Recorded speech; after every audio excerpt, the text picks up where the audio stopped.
жилүүд дуулуурхай зам тээврийн бүтээн байгуулалт нэмэгдэхийн зэрэгцээ их хэмжээний хохиролтой хүний амь нас хохирсон тээврийн осол нэмэгдэх хандлага маш их байна.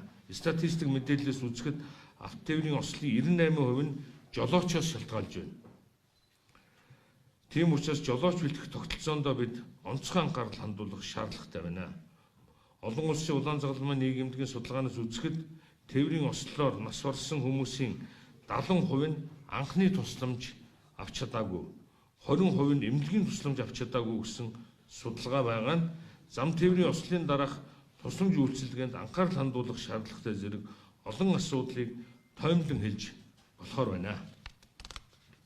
Иймд замын хөдөлгөөний аюулгүй байдлыг хангах, замын үйл ажиллагааны төлөвлөгөөт хот суурин газруудын ерөнхий төлөвлөгөө, авто замын мастер төлөвлөгөө, осол гэмтлээс урьдчилан сэргийлэх төлөвлөгөө, гэмт хэрэг зөрчлөөс урьдчилан сэргийлэхээр хэрэгжүүлж буй эдгээр хөтөлбөр болон автотээвэр, авто замын чиглэлээр хэрэгжиж байгаа төсөл хөтөлбөртэй уялдуулан хэрэгжүүлэх зайлшгүй шаардлагатай байна.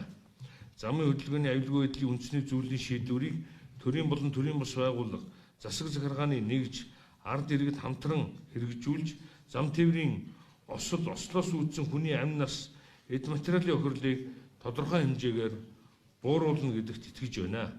Замын хөдөлгөөний аюулгүй байдлын үндэсний зөвлөлийн 2025 оны анх дугаар хуралдааны тогтоолыг баталснаар замын хөдөлгөөний аюулгүй байдлыг цогцоор нь бүрдүүлэх, санхүүжилтийг үр ашигтайгаар ашиглах нөхцөл бүрдэж, зам тээврийн осол түүнээс учрах хохирлын хэмжээг мэдэгдэхүйц хэмжээгээр бууруулна гэж үзэж байгаамаа.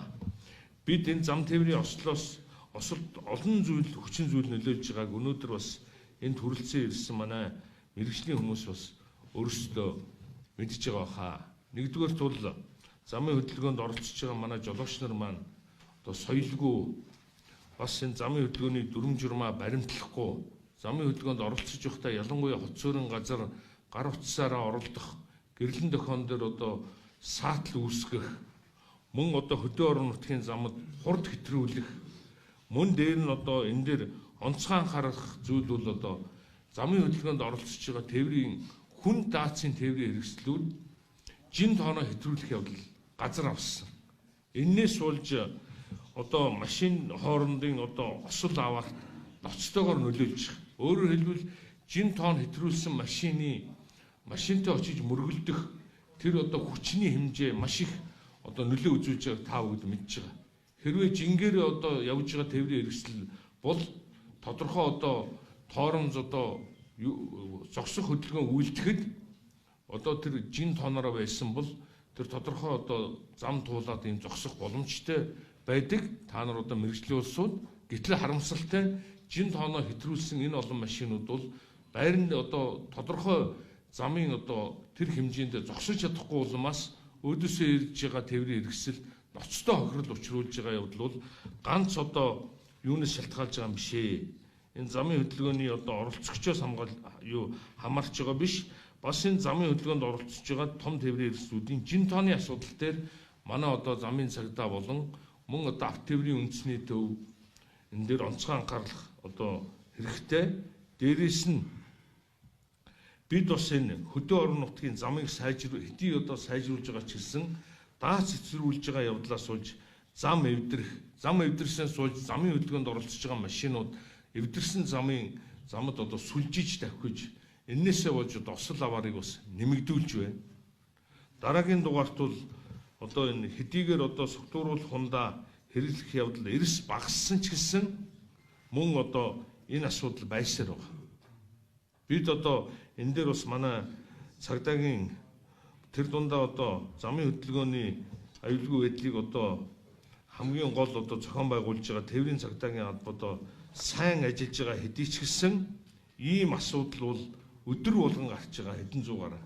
Тэгэхээр бид энэ дээр бас илүү онцгой анхаарал тавьж ажиллахыг одоо бас та бүгдээ санал болгож байна. Тэгээ өнөөдрийн хуралдааны үр дүн бол хамгийн гол нь бид одоо эрдэнэт хүний амь насыг яаж одоо энэ замын хөдөлгөөний ослоос одоо өрсөн сэргийлж хамгаалах вэ? Замын хөдөлгөөнд одоо яаж соёлтой оролцох вэ?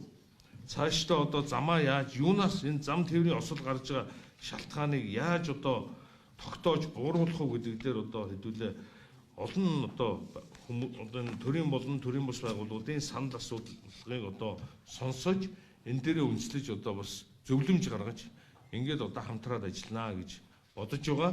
Ялангуяа одоо уул уурхай хөгжсөн мөн одоо Монгол улсын экспорт, импортын ачаа маш ихээр одоо явж байгаа энэ замууд дээр илүү их анхаарал татж байгаа. Энэ зам бол одоо та бүгд мэдж байгаа.